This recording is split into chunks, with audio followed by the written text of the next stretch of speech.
The cherry blossoms had come early that year.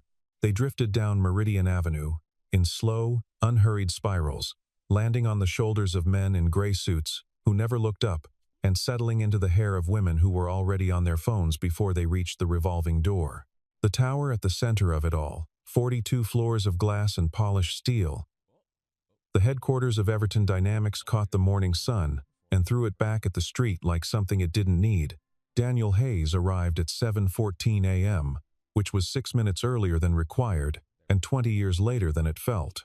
He was 43 years old, with the kind of face that had been handsome once and had since become something quieter and harder to read.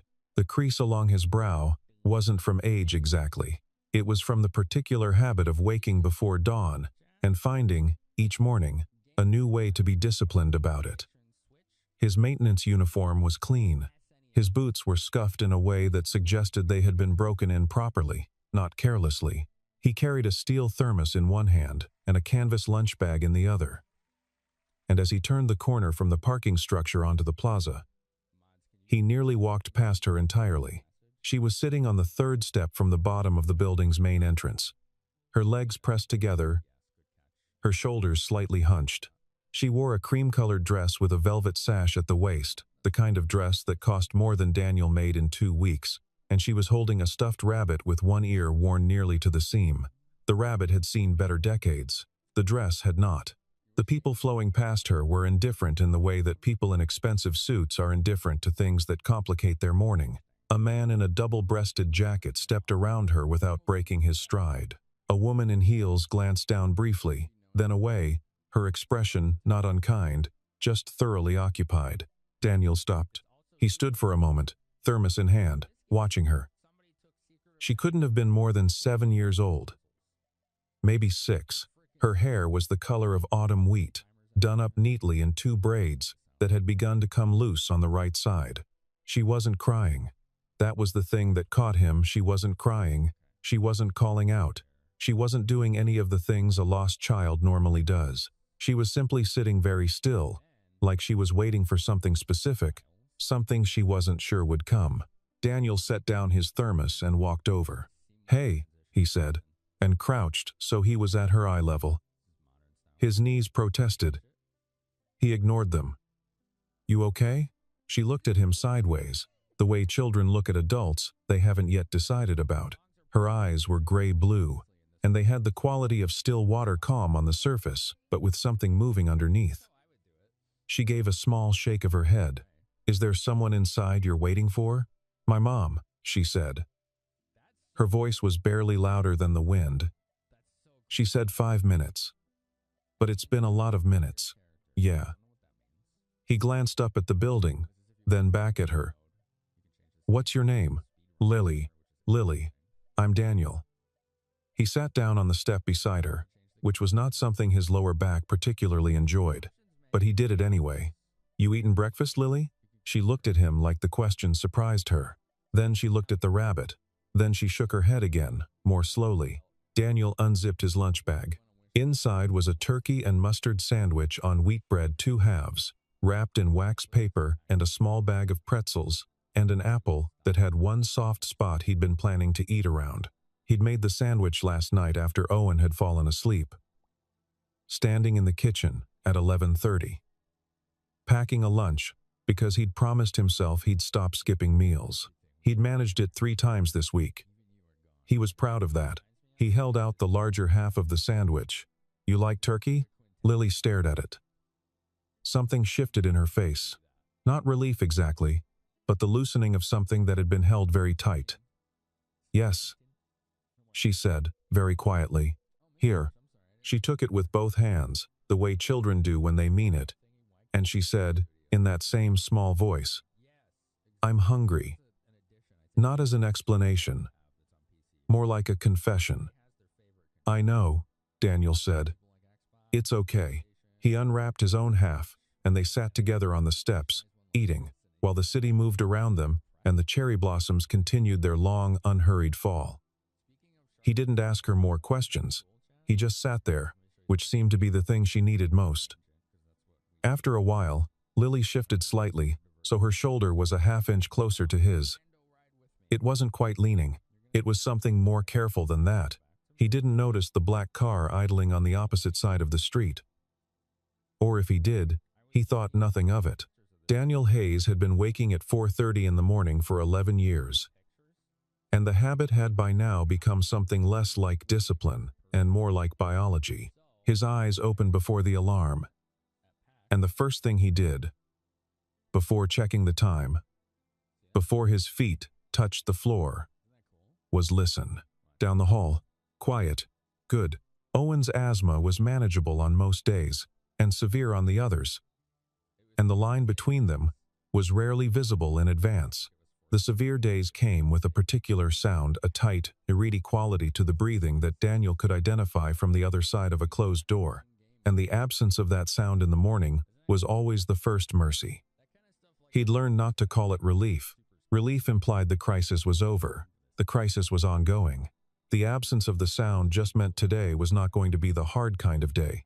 He made coffee in the dark, moving around the small kitchen with the economy of someone who had memorized every inch of it. He never turned the overhead light on for this first half hour. He had decided.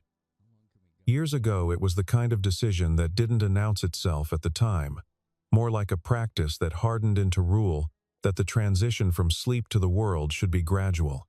Abrupt light felt like an accusation. The pre-dawn dark was something he could stand in and gather himself inside of.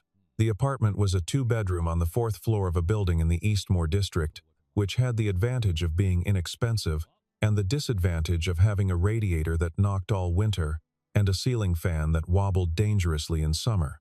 The carpets were the color of old sand, and he'd put down 2 rugs from the thrift store on Delmar Avenue that had improved things somewhat. The walls had children's drawings pinned to them in uneven rows, airplanes and dinosaurs, and one inexplicable green oval that Owen had titled, with absolute confidence, "The Sun, the Real One."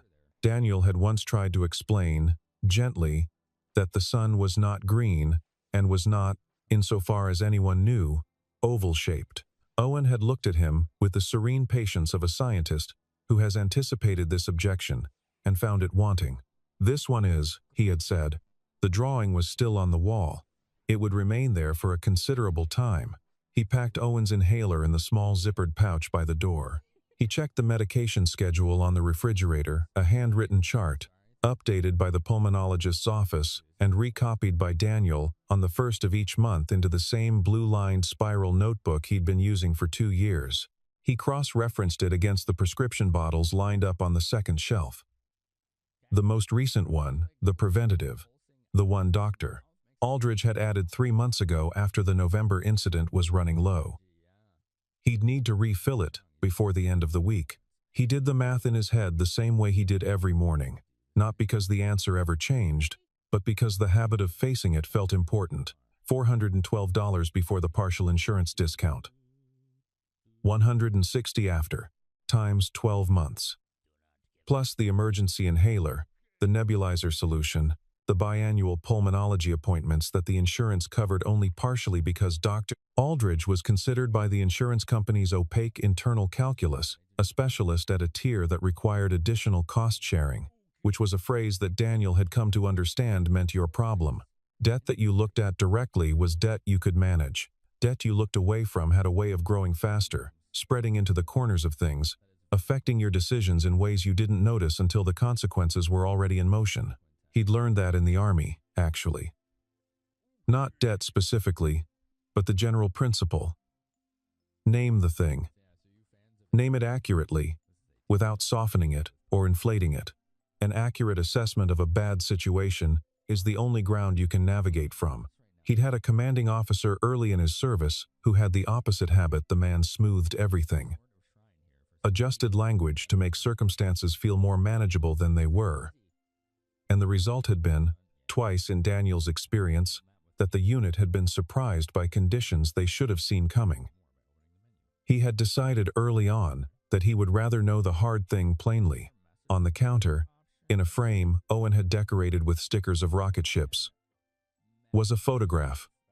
2 men in their mid-20s, squinting into afternoon sun, somewhere sandy and flat, and very far from here.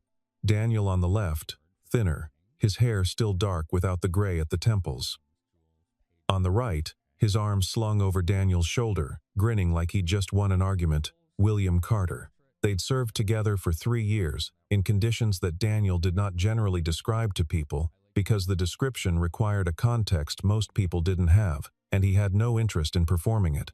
Will had been the kind of man who could make a barracks feel like a living room, not through charm exactly, but through a quality of attention, a way of making whoever he was talking to feel like the only person in any room. He asked questions and meant them. He remembered the answers. He was constitutionally incapable of cruelty, even in the circumstances that produced it in most men, and that was not weakness. Daniel had watched him hold a position under fire with a steadiness that bordered on the uncanny, and the calmness was the same calmness that made him the man everyone wanted to talk to at the end of a long and terrible day. He'd been the best person Daniel had ever known. He'd been gone for 5 years. Daniel still had mornings where he reached for his phone before he remembered. And the remembering had a weight to it that did not diminish so much as become familiar. You didn't get over people like that. You learned to carry them.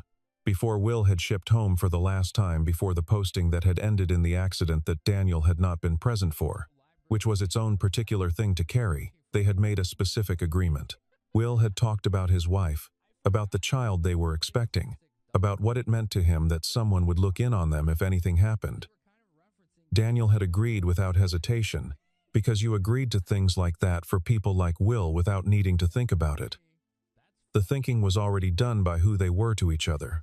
He hadn't done enough with that promise. He knew that. 3 years of checking in sporadically. A few calls. An annual acknowledgement. He told himself it was because Sophia Carter was a capable woman who did not need monitoring, which was true.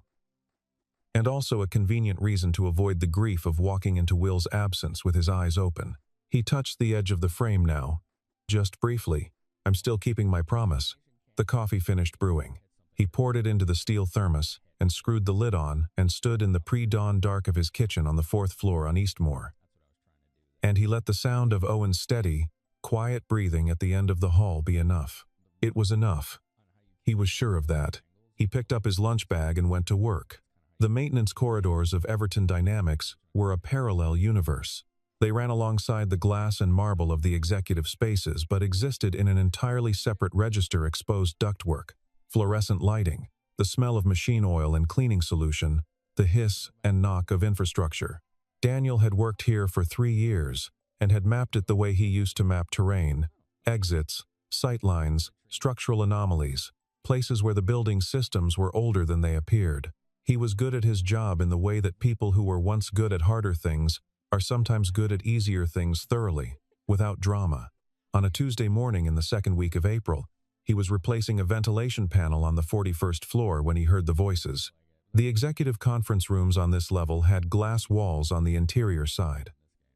A design choice meant to signal transparency, and Daniel was in the service corridor that ran behind them. The voices came through the ventilation gap at roughly chest height, and he wasn't trying to listen, but the acoustics in the corridor were extremely good. The board doesn't need to know the scope of it until after Thursday. Male voice, measured. The kind of measured that comes from long practice. If it's as broad as the audit suggests, a woman's voice, lower and more tightly controlled. The audit is mine to manage. That's what I'm telling you. The man again. What I need from you is 48 hours of silence on the infrastructure side. Can you do that? A pause. Richard. The woman's voice had changed quality. If Project Helios gets out, it won't. You keep saying that as if saying it makes it true. Sophia. Now his voice dropped, and there was something underneath the measured tone that Daniel recognized from years of distinguishing between men who were confident and men who were afraid of what they'd done. Trust me. Silence. Daniel finished attaching the ventilation panel. He did it slowly and quietly. When he collected his tools and walked back down the corridor, he kept his pace even. The name on the conference room door, which he passed without looking at directly, read, R. Hale, Chief Operating Officer. The summons came at 2 in the afternoon, delivered by a woman in a charcoal blazer who appeared at Daniel's workstation in the basement and said, with the professional neutrality of someone who had learned to convey everything by conveying nothing. "Mr. Hayes, you're requested on 42. Nobody on the maintenance team went to 42. The 42nd floor was Sophia Carter's floor.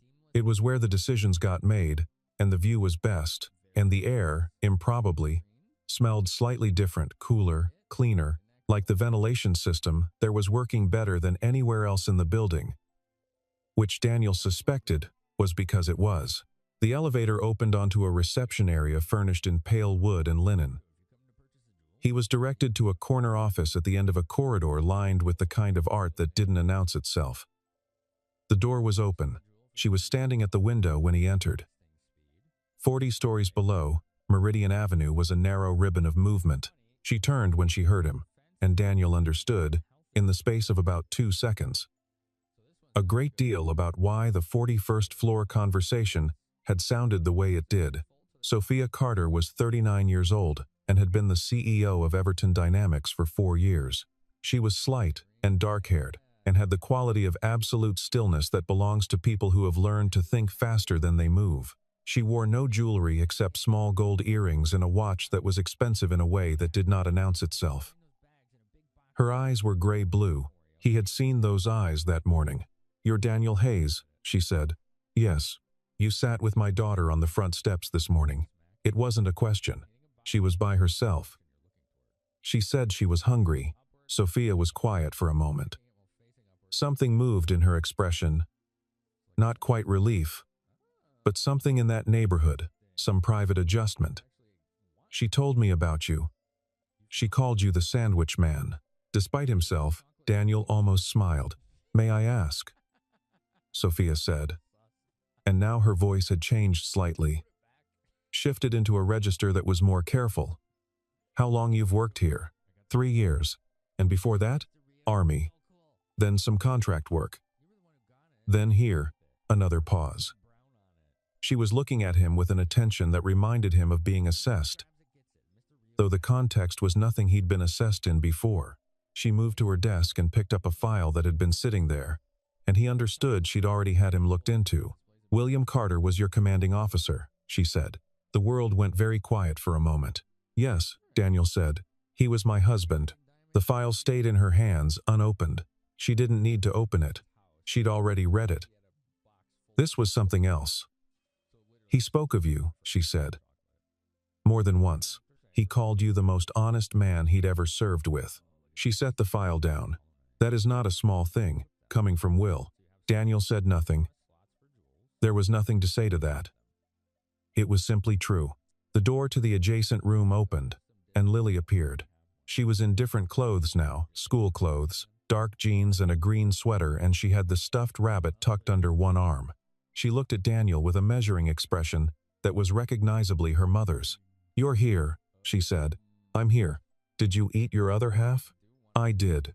She appeared to consider this satisfying. She crossed the room, stood beside her mother, and looked up at Sophia with the particular gravity of a child delivering news. "He's the one from this morning." "I know," Sophia said. Lily looked back at Daniel. "Was my dad brave?" The question landed simply, and without warning, the way real questions do. Daniel crouched down, which his knees resented even more than they had on the steps, and he looked at her directly. "Your dad," he said, "was the bravest person I ever met." But not in the way people usually mean when they say that. He was brave because he was honest, even when it cost him something. He never let someone feel invisible. He paused. "He would have sat down next to you too."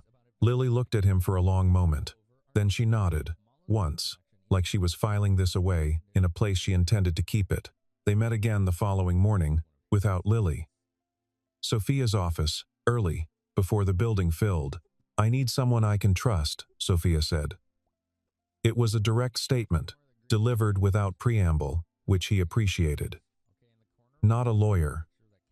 Not another executive.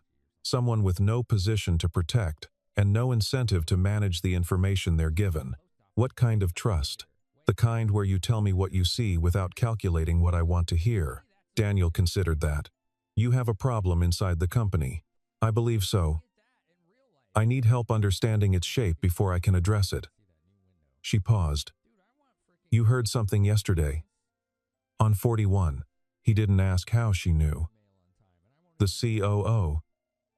He was asking someone to stay quiet about something for 48 hours. Yes. Her hands were flat on the desk. Richard Hale has been with this company for 11 years. He is very good at certain things. And one of those things is appearing indispensable. I have had doubts for 6 months. I haven't been able to confirm them. What is Project Helios? It's a data infrastructure project. Worth, in licensing terms, somewhere in the range of $800 million over the next decade. She said it the way some people say large numbers flatly, as if the size of it were not the point. If it's been compromised, we lose the contract, the partnerships, and very possibly the company. And you think Hale is the leak. I think Hale is the architect of the leak. She looked at him. The position I'm offering is a consulting role. Officially, it would be a facilities upgrade coordination. You'd have legitimate access to all floor levels and building systems. The real function is observation and documentation. The salary? She named a figure. Daniel kept his expression level. It was enough to cover Owen's medication for the next 2 years and make a reasonable start on the rest. There's a condition, Sophia said. Namit, you're honest with me about everything, even if what you find implicates people I trust. She paused. Especially then. Daniel was quiet for a moment.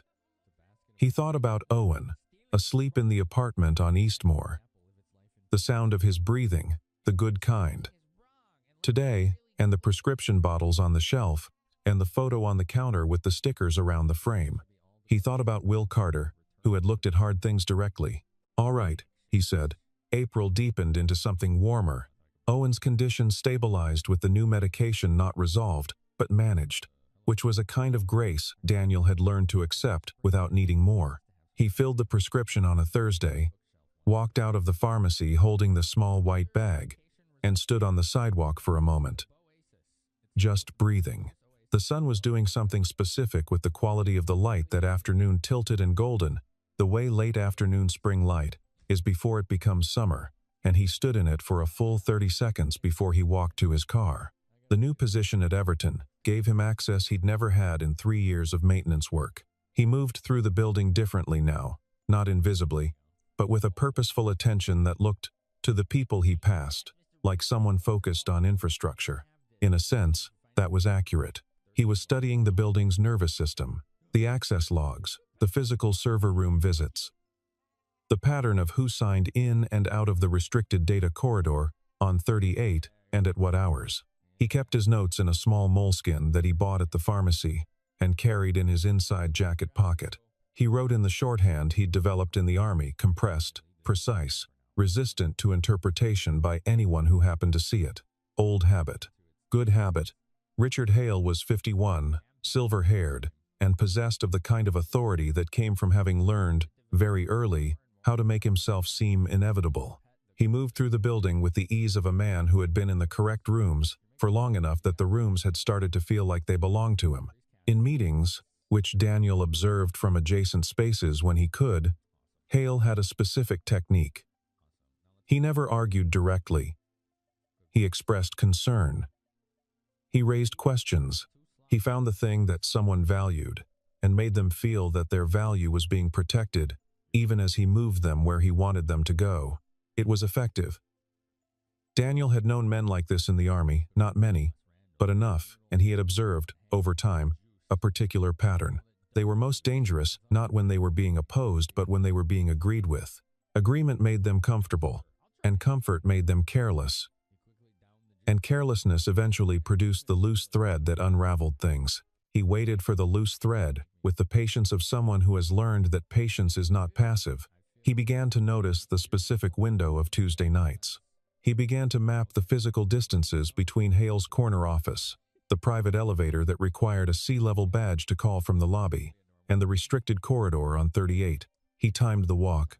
He stood outside the server room door for 90 seconds one afternoon, listening to the hum of the cooling units, looking at the lock housing and the badge reader and the small LED that blinked its steady, indifferent green. He was not yet sure what he was building toward, but he had a sense of its shape. The way you develop a sense for the shape of a problem before you can articulate it. Lily began to appear, twice a week, in the building's lower floor sitting area that functioned as a kind of family waiting room when Sophia had long evening sessions. She came with a nanny named Patricia, who had an inexhaustible patience and a large bag of books, and she invariably found Daniel within 20 minutes of his arrival on the floor. He had not arranged this. He had not discouraged it, either, which was its own kind of answer. He hadn't expected this. He wasn't entirely sure how to feel about it, and he spent some careful, honest time examining that uncertainty. There was a version of it that was simple. She was his dead friend's daughter, and he had made a promise, and this was the keeping of it. That version was clean and required nothing difficult of him. There was another version, which was less clean and more true, which was that sitting next to Lily in that sitting area for 20 minutes twice a week had become the part of his Tuesday and Thursday evenings that he found himself, subtly and without drama, looking forward to. She was interesting. She noticed things. She asked questions that were not the questions he expected, and she received answers with a gravity that suggested she intended to keep them. "Why do you have a thermos?" she asked, on the second occasion. "Because coffee from the machine tastes like disappointment." She thought about this with the focused attention she brought to most things. Does disappointment have a taste? It does. Like old pennies and optimism. She laughed at that, a real laugh, startled out of her, and he realized he hadn't heard her laugh before. It sounded like something that should happen more often. He filed that observation in the same place he filed other things he intended to do something about eventually. Owen came up in conversation, because Lily asked if he had any children, and he said yes, a son, and she asked his name, and then asked what he was like. "He's 7, Daniel said. Like you. He's very serious about airplanes. He knows the engine configurations of about 12 different models, which is 12 more than I do. Does he have a rabbit? He has a stuffed brachiosaurus named Gerald." She considered this with the focused gravity she brought to all things. "That's a good name," she said, and went back to her book. But a minute later, without looking up, "Gerald could meet Henry sometime. Henry's your rabbit. He needs friends his age." She turned a page. Adults aren't the same. Daniel considered saying something and then didn't. She was 7 and she was right. Meanwhile, in the maintenance log of building level 38, something was wrong with the pattern. The data was not dramatic. That was part of its design. 3 access events, spaced across 6 weeks, each one brief, each one quiet.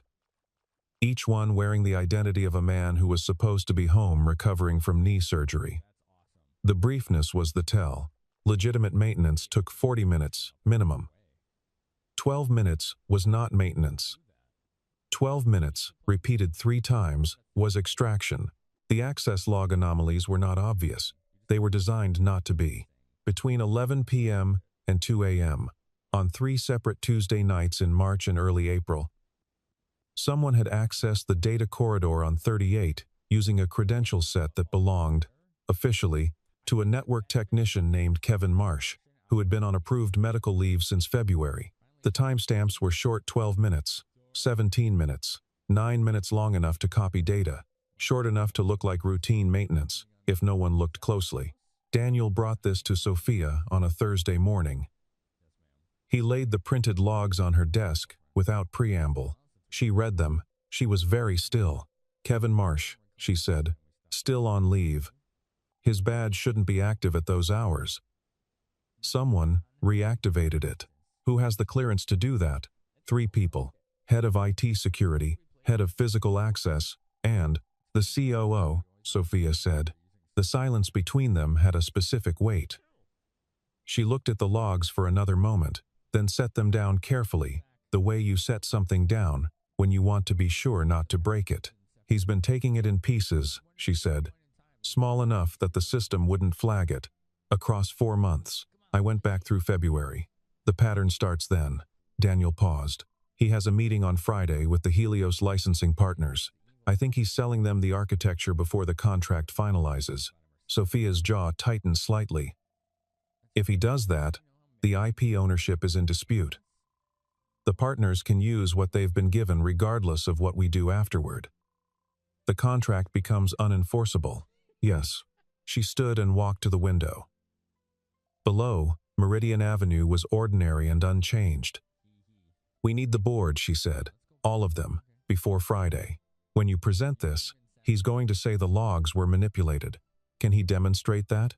Not if we have the unedited server backups.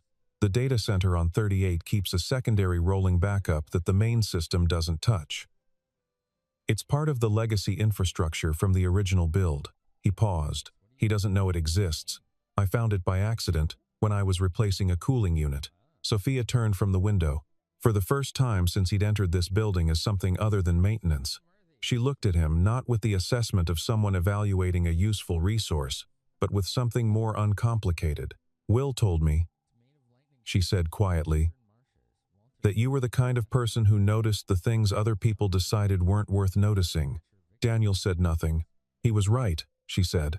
The emergency board meeting was called for Thursday afternoon, under the designation Facilities Infrastructure Review, a title bland enough that Hale would not be alerted through the informal channels he maintained. Sophia had spent Wednesday evening preparing the presentation herself, with Daniel in an adjacent office, and by midnight, she had a document that was 42 pages of evidence, organized with the precision of someone who had been trained to build a case and not to blink while doing it. Hale walked in at 2 p.m., looking comfortable. He looked comfortable the way a man looks comfortable when he has calculated that he is the smartest person in the room and has decided that the calculation is settled. He took his usual chair to the right of Sophia's. He made a brief, pleasant remark to the board member beside him. He arranged his legal pad. Sophia opened the meeting. She spoke for 18 minutes. She did not raise her voice. She presented the access logs, the badge reactivation records, the server backup analysis, and the timeline of Hale's communications with two of the Helios licensing partners over the preceding 4 months' communications obtained, legally, through the company's retained outside counsel. At minute 11, Hale's hand had stopped moving on his legal pad. At minute 15, he was very still. I want to note, Sophia said, at the end, that the evidence presented today has been independently verified by the company's auditing firm, copies of which are in the packets before you. She set down the remote for the presentation. Richard, you're welcome to respond. Hale looked at her for a long moment. He was a man who had spent years understanding leverage. And the expression on his face in that moment was the expression of someone who has just understood that he has none. His responses were measured and entirely predictable. The logs had been misinterpreted. He had concerns about the chain of custody. He would want his own counsel to review, and the board members listened to them with the polite attention of people who have already made up their minds. What Daniel noticed, from his position in the back of the room, the position of someone officially there to manage the presentation equipment, was the moment when Hale glanced at him. Just once, a quick, precise evaluation. The kind that had probably served him well for decades. He had figured out, or nearly figured out, the shape of what had happened. Daniel met his eyes steadily. There was nothing to say. There rarely was, with men like that. The board voted to place Hale on administrative suspension, pending a full external audit. The motion passed without dissent. 2 board members requested that outside legal counsel be engaged immediately. The meeting adjourned at 3:47. In the elevator going down, Sophia stood beside Daniel, and neither of them spoke for the first 5 floors. Then she said, without inflection, "That's the end of the hard part." "I know," Daniel said. "Thank you." He didn't tell her it was fine, because it wasn't exactly fine, it was true, which was something different and more important. He just nodded. It was Owen who collapsed. Not that evening. Not the next day, which passed in the administrative aftermath of the board meeting legal filings, public statements written and rewritten, calls that lasted through dinner. The collapse came on Saturday morning, 11 days after the board meeting, in the apartment on Eastmore, while Daniel was making breakfast and Owen was supposed to be getting dressed. The sound he heard was not the bad breathing. It was the absence of any sound at all. He found Owen on the floor of his bedroom, still in his pajamas. his face a color that Daniel's body understood before his mind did. He had the inhaler in Owen's hand within 4 seconds and was on the phone with emergency services before the first dose had delivered. His training kicked in with the particular clarity that genuine emergencies produce no adrenaline spike, no panic, just the narrowing of attention to what mattered right now and then the next thing. The paramedics arrived in 7 minutes. In the hospital, waiting outside the room where they were working on his son, Daniel sat in a plastic chair and held the small, useless weight of his thermos. He'd grabbed it on the way out the door without thinking, and he was very still. He called the hospital from the hallway of Owen's room. He meant to call his sister, who was the next of kin on file. He dialed the wrong number without noticing. Sophia picked up on the second ring. He didn't realize until she answered. There was a pause on the line. "Daniel, where are you?" He told her. "I'll be there in 20 minutes, she said, and hung up before he could object. She arrived in 19, with Lily, who was still wearing her Saturday clothes sneakers, a yellow shirt, her rabbit under one arm. Sophia sat down in the chair beside Daniel and didn't say anything for a while. And that was the right call, which told him something about her that he hadn't already known. Lily sat on his other side, and after about 5 minutes, she reached over and took his hand with the matter-of-fact directness of a child who has decided something and is simply doing it. They sat like that for 40 minutes until the doctor came out. Owen's oxygen levels stabilized at hour 3. By evening, he was awake and complaining about the hospital food with the energy of someone who had decided to be dramatic about their recovery, which Daniel recognized as a good sign. He sat on the edge of the bed and listened to his son explain, in considerable detail, everything wrong with the green gelatin. And he felt something loosen in his chest that had been braced since Saturday morning. Lily appeared in the doorway with Sophia behind her. "Hi," she said to Owen. "Hi," he said. He looked at the rabbit with the particular assessment of a 7-year-old. "What's his name?" "Henry. He has one ear that's different." "He got it fixed," Lily said, very seriously. "He's better now." Owen appeared satisfied with this. He moved over slightly in the bed to make room on the edge. Lily looked at her mother. Sophia nodded. Lily climbed up, arranged Henry, and looked at Daniel with her grandmother's eyes steady, unafraid of what they found. "You're his backup," she told him. "I'm his dad," Daniel said. "You can be both," she said, with the authority of someone who has thought about this and arrived at a conclusion that she considers final. The cherry blossoms came back. They came back the following April, which is what cherry blossoms do, with no memory of the year before and no investment in what their return meant to anyone watching them. They fell on Meridian Avenue with the same unhurried impartiality as always, landing on the shoulders of people who didn't look up and in the hair of people already on their phones.